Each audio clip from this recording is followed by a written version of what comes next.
You want to support Roland Martin Unfiltered? Be sure to join our Bring the Funk fan club. Every dollar that you give to us supports our daily digital show. There's only one daily digital show out here that keeps it black and keep it real as Roland Martin Unfiltered. By going to RolandMartinUnfiltered.com, you can make this possible. All right, folks, I got to go. This is my last story. And you know what? We might as well deal with Stuck on Stupid to end the week. And this, he always does this. So on Fox News. So first of all, here's what you have right now. You got a whole bunch of Republicans, Dinesh D'Souza and others, who want to make the argument that racism and slavery and Jim Crow was all Democrats. And it was all because of Democrats. So Larry Elder, of course, the one who wrote a book called Stupid Black Men, sounded like a stupid person when he went on Fox News and said this. We need affordable health care. Right. So he's basically saying what you said about stop living in the past. Let's move forward and focus on how we can improve. And then also you had Burgess Owens, who the athlete, the Oakland Raider, he was in there and he said, listen, I used to be a Democrat. He said the party, that is the party of slavery. And when I did some investigating, I realized that's why I need to leave the party. And he also said that we need to focus on black children doing better on test scores. And he mentions what's happening in the state of California. Well, that's right. Only about 5% of white people have any sort of generational connection to slavery. The government did not own slaves. Republicans did not own slaves. Democrats owned slaves. Democrats founded the KKK. Democrats opposed the 13th Amendment, the 14th Amendment, the 15th Amendment. As a percentage of the party, more Republicans voted for the Civil Rights Act of 1964 than did Democrats. Maybe Democrats ought to sue themselves for reparation. CJ. Are you, as a black conservative, are you embarrassed by Larry Elder? I mean, there are some things I agree with Larry on and some things I disagree with Larry on. But are you consistently embarrassed by him sound like a damn fool? Well, depending on what the subject matter is. So, no, I can't say... Eugene, he was lying, Eugene. First of all, Dinesh D'Souza tweeted out that if anyone can prove to me that Republicans own slaves, I will take these tweets down. Historian Kevin Cruz put his foot in his ass, and he went tweet after tweet showing Republicans who were slave owners. I don't understand why Larry Elder and people on Fox News have this fascination that somehow that white supremacy was a democratic thing. White supremacy was a white thing. Yes. There's, in fact, look, President Herbert Hoover was the leader of the Lily White movement. Mm-hmm. He was a Republican. Yeah. I mean, look, we don't have to go into history. We can stay here in 2019. In 2019, we have a sitting member of Congress that wants to repeal the 14th Amendment because it grants birthright citizenship. That is a current sitting member of Congress, and Steve King. And I'll answer your question. As a black Republican, as a black conservative, hell yeah, I am absolutely every day embarrassed by Larry Elder and a lot of other folks that get airtime on Fox News. It's absolutely embarrassing. It's embarrassing to the black community. The thing is this. There may be hard for folk to directly tie their ancestry to the direct slave owners. But I'll put it like this. Every single white person in America has benefited from the institution of slavery and the way a lot of policies and economic opportunities are applied today. If we didn't have the economic history that we have here in this country, there'd be no need for set-asides. We wouldn't have to have this conversation. But because of redlining, because of the need of things like the Fair Housing Act and the Voting Rights Act and the Civil Rights Act, here we are today. Erica, it's a lie. Republicans did own slaves.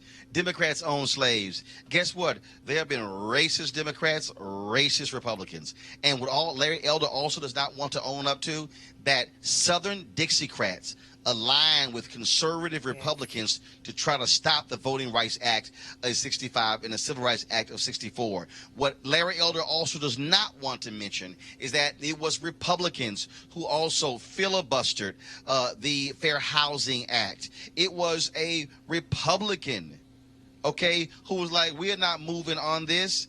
And so we can sit here and play games all day, and I love them trying to sit here and pin this. But here's the deal. Since the Civil Rights Act of 64, which, of course, Barry Goldwater opposed. Right. The reality is the Republican Party has flipped. The Republican Party today is the opposition party. They are against civil rights. They are against affirmative action. They are in support of voter suppression. They consistently advocate for policies that denigrate, degrade, and actually limit the future of African Americans. It's just a fact.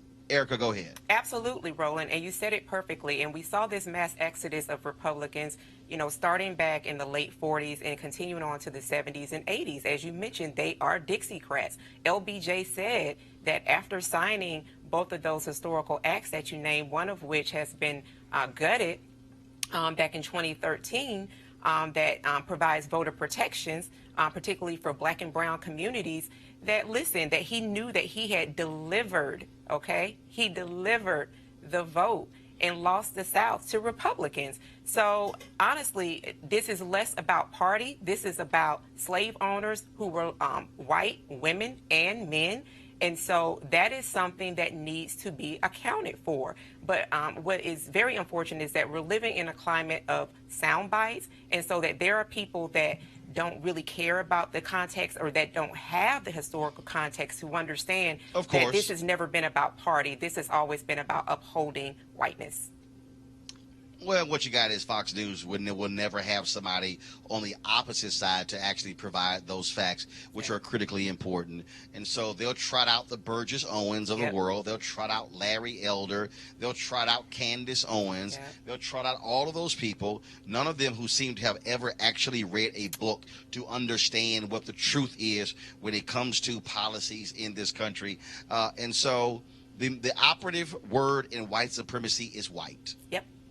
And folks need to understand that. And again, if any of y'all out there, if you are a conservative and you want to disagree with me, fine. I want you to go type in Google Herbert Hoover and the Lily White Party.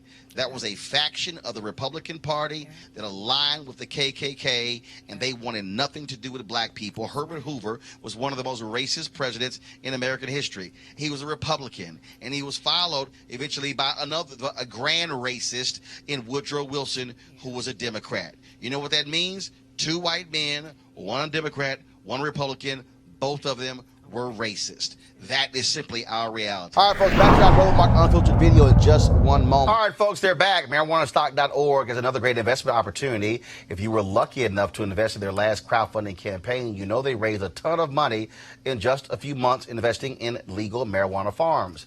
Those initial investors now own shares of a publicly traded company, and they are on fire. Now they have a new investment opportunity that is as good, if not even better, than the last one. I'm talking about industrial hemp CBD.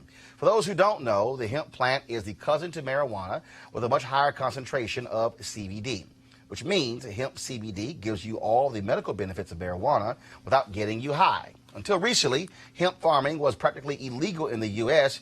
and heavily regulated by the DEA. However, the 2018 Farm Bill changed all of that, making it legal to grow hemp CBD in the U.S. and creating one of the largest commodities worldwide.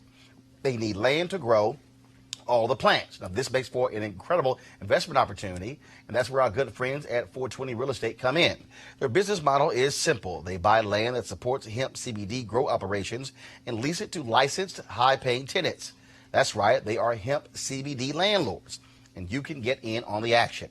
You can invest in the crowdfunding campaign for as little as $200 up to $10,000. Like I said, you don't want to miss out on this. To invest, go to marijuanastock.org. That's marijuanastock.org. And yes, this is a black-owned company, so you want to try it and get in the game.